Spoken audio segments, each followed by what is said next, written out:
I was just saying Louis doesn't understand social distancing. So he goes up like wanting to cuddle everything, and particularly any babies younger than him.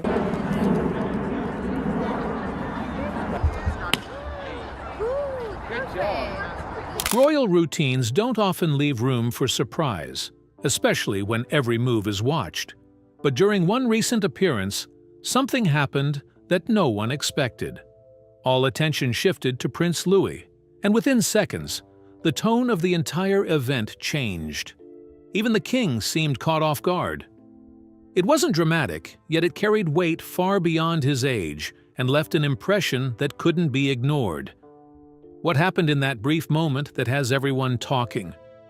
Join us as we explore how Prince Louis changed the course of a royal appearance with a single gesture.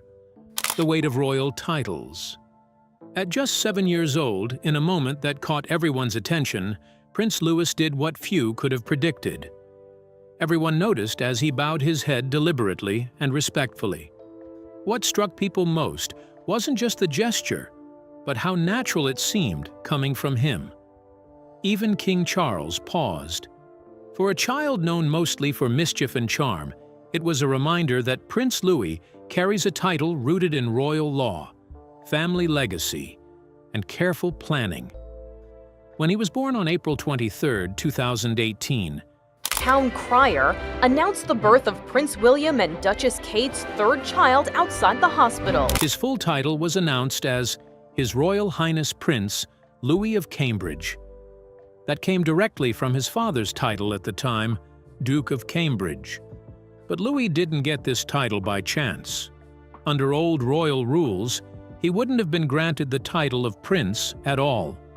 The original rule goes back to 1917, when King George V decided to limit the use of royal titles. He issued a formal rule, known as letters patent, which allowed only the children and male-line grandchildren of a monarch to use the style, His or Her Royal Highness. In other words, great-grandchildren like Prince Louis wouldn't qualify unless they were directly in line for the throne. That changed in 2012, when Queen Elizabeth II issued her own letters patent.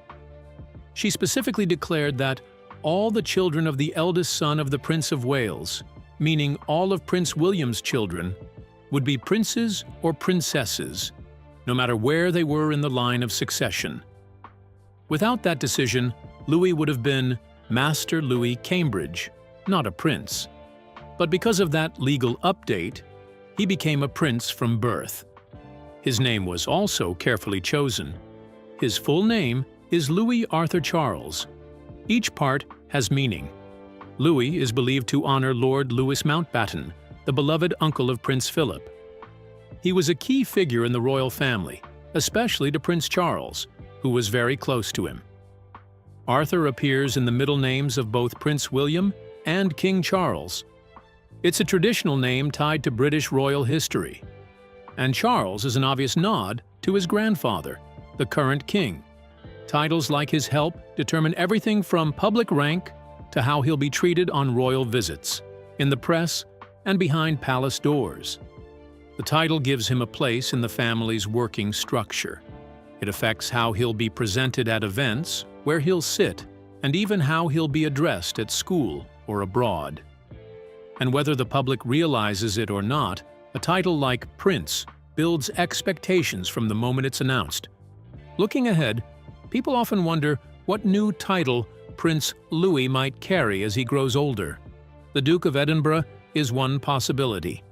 The title was originally given to Prince Philip in 1947.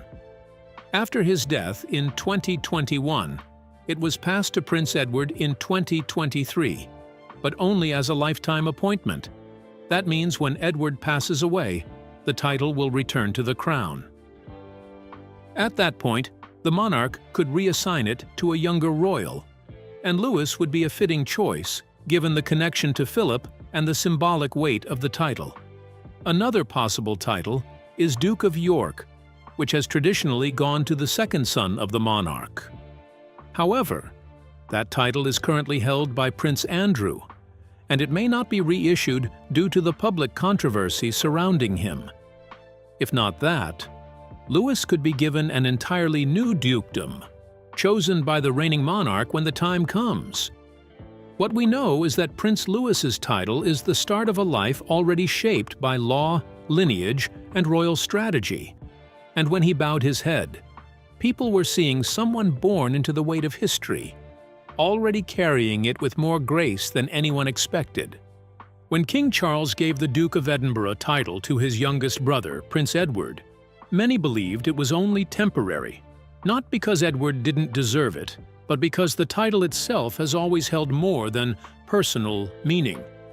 And, in the long game of royal planning, it may just be waiting for someone younger, someone like Prince Louis. The story of the title goes all the way back to 1726. King George I gave it to his grandson, Prince Frederick, as a way to mark him out from his many siblings. Since then, it's only been handed out a few times. Every time it appears, it's tied to someone the monarch believes can carry weight, publicly and privately. This has always been tied to duty and legacy, but it's Prince Philip who made it unforgettable. After marrying Princess Elizabeth in 1947, he became the Duke of Edinburgh. And he didn't just carry the title, he gave it real value. Through the Duke of Edinburgh's award scheme, he changed thousands of lives. Young people from over 130 countries took part, many of them going on to lead in business, government, or community work. He pushed science, stood for discipline, and championed causes like conservation and climate awareness long before they were popular. When he passed in 2021, that's when Edward stepped in. On March 10, 2023, which was his 59th birthday, King Charles granted him the title as a gesture of continuity. It honored both Prince Philip's wish and the Queen's promise. Edward and his wife, Sophie, had already spent years taking on many of Philip's roles. It felt earned. But unlike in the past, the title won't automatically pass to Edward's son, James. Once Edward dies, the title will go back to the crown. And that's where things get interesting for Prince Louis. He is just 7 years old, but his path is already being shaped. He won't be next in line, but he will grow up in the public eye. His future will have to carry meaning, and a title like Duke of Edinburgh could give that meaning real weight, just like it did for Philip, and just like it's doing for Edward now. But this is about what the title demands. If Louis ever receives it, it would be a public signal that he's stepping into something much bigger than himself. Would he be ready for that responsibility? Keep watching to find out. Prince Louis's unique place in the House of Windsor. Prince Louis may be young, but he's part of something far bigger than most people realize. His story stretches across royal traditions, global history, and a very modern shift in what it means to be royal today.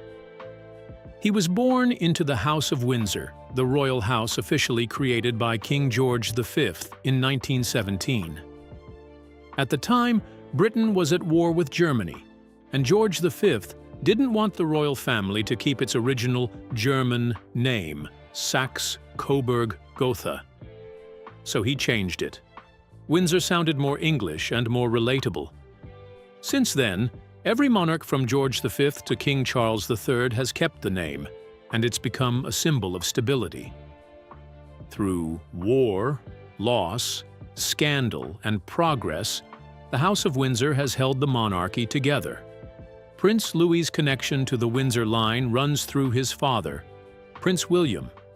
As the firstborn son of King Charles III and Princess Diana, William is both heir and symbol of the next generation. But his roots are deeply emotional. Through Diana, Louis is linked to the Spencer family, known for their independence and strong sense of justice. Diana herself was often seen as the heart of the royal family during her time, and that warmth didn't disappear with her. It lives on in William and now in Louis. Then there's Louis's mother, Catherine. Before she became Princess of Wales, she was simply Kate Middleton. Her family didn't hold titles or estates. They ran a small business, went to local schools, and lived like millions of other British families. But what Catherine brought into the royal family wasn't just normalcy. It was balance. She carries herself with calm, speaks plainly, and shows affection openly. Her influence is easy to see in all three of her children, especially Louis. They don't act stiff or rehearsed in public. They act like kids, loved, safe, and curious. Their home is unique. Prince George, the eldest, carries the weight of his future. He's serious, focused, and already learning what it means to lead. Princess Charlotte stands between her brothers, but often acts like she's in charge. She's confident, steady, and quick to step in when Louis starts pushing boundaries. And Louis? He's the wild card. The one who dances during royal events, pulls faces during parades, and makes people laugh when they least expect it. But don't mistake that for a lack of awareness. Louis knows his place, and he knows he's loved. He's not being raised in the shadow of his brother, but alongside him with a role that's being shaped for something different. Prince Louis's title was decided through a series of royal decisions shaped by politics, war, and changing times. When King George V issued the letters patent in 1917, that decision had consequences later. By the time Queen Elizabeth II had great-grandchildren, many of them weren't automatically given royal titles. This included Prince Harry's children, Archie and Lilibet. Their absence from the titles list sparked public debate. Why did some children get them and others didn't? Was it about birth order, race, or politics? These questions kept coming up every time the family appeared in the spotlight. At the time, she would eventually issue her own patent. The laws around succession were also changing to allow daughters to have equal rights to the throne. It made sense that the titles should follow the same logic. So Louis, born third, still became Prince Louis of Cambridge at birth. But the story doesn't end there.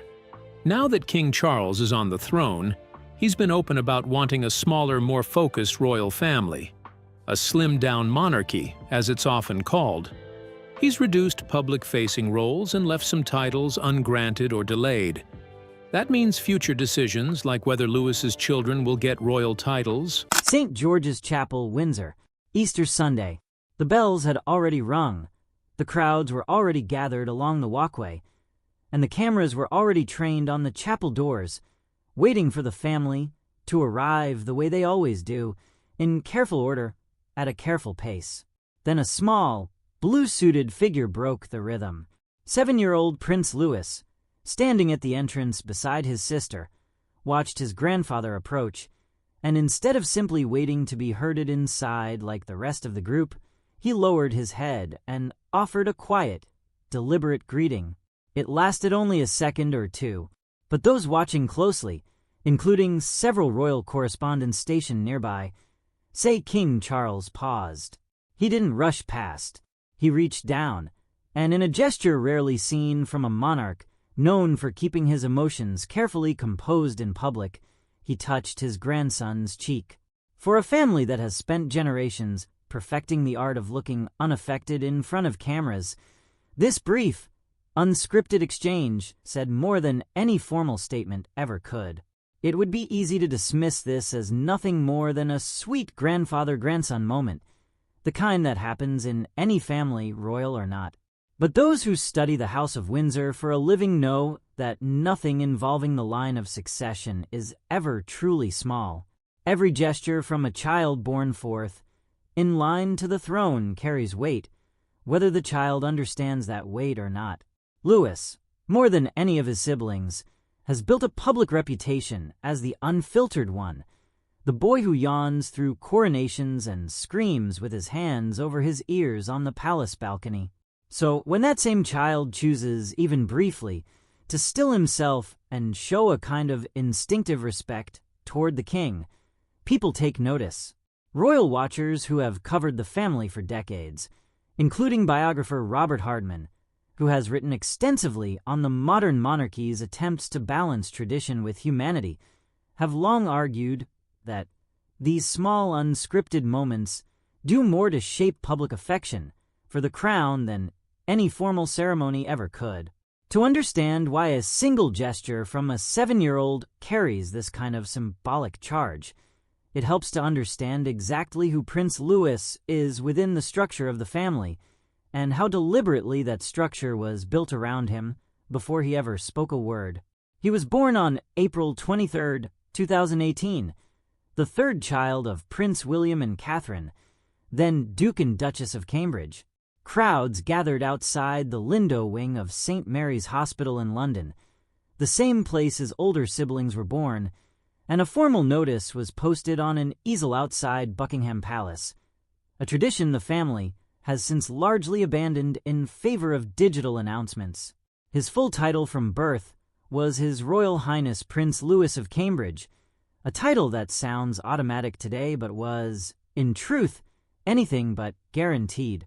Under the rules that governed royal titles for most of the 20th century, Louis should never have been a prince at all. In 1917, King George V issued a formal declaration known as Letters Patent, restricting the use of the style Royal Highness to only the children and the male-line grandchildren of the monarch. Everyone further down the family tree, including great-grandchildren, was excluded by default. Had that rule remained untouched, Louis would have been known simply as Master Louis Mountbatten Windsor, with no princely title attached to his name at all. It was Queen Elizabeth II who changed that. In 2012, ahead of the birth of Prince George, she issued her own letters patent, specifying that all children of the eldest son of the Prince of Wales would carry the title of prince or princess, regardless of where they fell in the line of succession. That single legal document is the only reason Louis was born a prince rather than simply a member of an extended, untitled family. It is a reminder that even the most personal details of a child's identity in this family are often the product of careful legal planning rather than chance. His name carries the same kind of intention. Louis Arthur Charles was chosen with each element pointing toward someone specific. Louis is widely believed to honor Lord Louis Mountbatten, the great-uncle of Prince Philip and a man who held enormous personal significance for Charles, who viewed him almost as a surrogate grandfather before Mountbatten's assassination by the Provisional IRA in 1979. Arthur is a name with deep roots in British royal history, appearing in the middle names of both William and Charles themselves, tying Louis to a lineage that stretches back generations. And Charles, quite simply, honors his grandfather, the king under whom Louis was born. Royal historians, such as Sally Bedell Smith, whose biographies of both Elizabeth II and Charles III remain among the most detailed accounts of the family's inner life, have noted that name choices within the Windsor family are rarely sentimental afterthoughts. They are, more often, quiet statements about loyalty, memory, and continuity. The very surname Louis carries, Windsor, is itself a product of careful reinvention rather than ancient inheritance. It was King George V, the same monarch responsible for the 1917 letters patent restricting royal titles, who decided that year to abandon the family's original German name, Saxe-Coburg-Gotha, inherited through Prince Albert. With Britain locked in a brutal war against Germany and anti-German sentiment running high across the country, keeping a Germanic surname at the head of the monarchy had become a political liability. George V chose Windsor instead, a name drawn from the castle that had served the family for centuries, and one that sounded unmistakably, reassuringly English. Every monarch since, from George V through Elizabeth II to Charles III, has kept that name, and it has come to function as a kind of quiet symbol of resilience, a family that reinvented its own identity once, already when circumstances demanded it, and has continued adapting ever since. Louis was born directly into that lineage. The House of Windsor's answer to a question it first had to answer more than a century before he existed. How does an institution built on inherited authority remain relevant to the people it claims to represent. That sense of continuity is exactly what makes the Easter greeting worth examining more closely, because it sits inside a much longer pattern of how this particular grandfather and grandson interact. Charles has, since becoming king, built a public reputation as a notably hands-on grandparent, a description that would have seemed almost unthinkable applied to his own mother. Tom Parker Bowles, Queen Camilla's son, has spoken publicly about how involved Charles is with his grandchildren, describing him as someone who reads to them, spends time with them, and shows visible affection in ways that were far less common among royal patriarchs of earlier generations. That reputation matters here, because it means the Easter gesture wasn't an isolated anomaly. It was consistent with a pattern royal watchers have been documenting for years, one where Charles, now in his late 70s and having weathered a highly publicized cancer diagnosis, appears to place increasing emotional value on these small, human interactions with the youngest members of his family. It is worth remembering that this same king experienced an almost entirely different kind of childhood himself. Charles was raised under the influence of his grandmother's generation, and further back, under the long shadow of Queen Victoria, whose approach to raising her own 9 children was famously distant. Letters and household records from the Victorian court describe a household where children were expected to be obedient, presentable, and largely out of sight, with affection considered almost inappropriate for a future monarch to display. That formality carried forward, in diluted form, through George VI and the Queen Mother, and again through Elizabeth II, whose reign required extensive travel that frequently kept her away from her own children, including Charles, for weeks or months at a time. Biographers, including Robert Lacey, have written at length about how that early emotional distance shaped Charles into a reserved, sometimes visibly uncomfortable public figure, particularly in his interactions with his own children when they were young. Charles's own son, meanwhile, would go on to attend Gordonstown, the same austere Scottish boarding school his father Prince Philip had attended before him, a place known for cold showers, early morning runs, and a disciplinary culture Charles himself later described as isolating rather than character-building. Biographers, including those who worked closely with Charles's authorized accounts of his early life, have noted that he found little comfort there, and carried that sense of emotional distance with him well into adulthood, a fact that makes his current reputation as an affectionate grandfather all the more notable by comparison. Diana changed nearly all of that, and her influence is arguably the single biggest reason the Easter moment between Charles and Louis looks the way it does today. She broke from royal convention by kneeling to speak to William and Harry at their eye level, embracing them openly in front of cameras, and insisting they experience elements of ordinary childhood, from school runs to fast food outings, that previous royal children had simply never been allowed.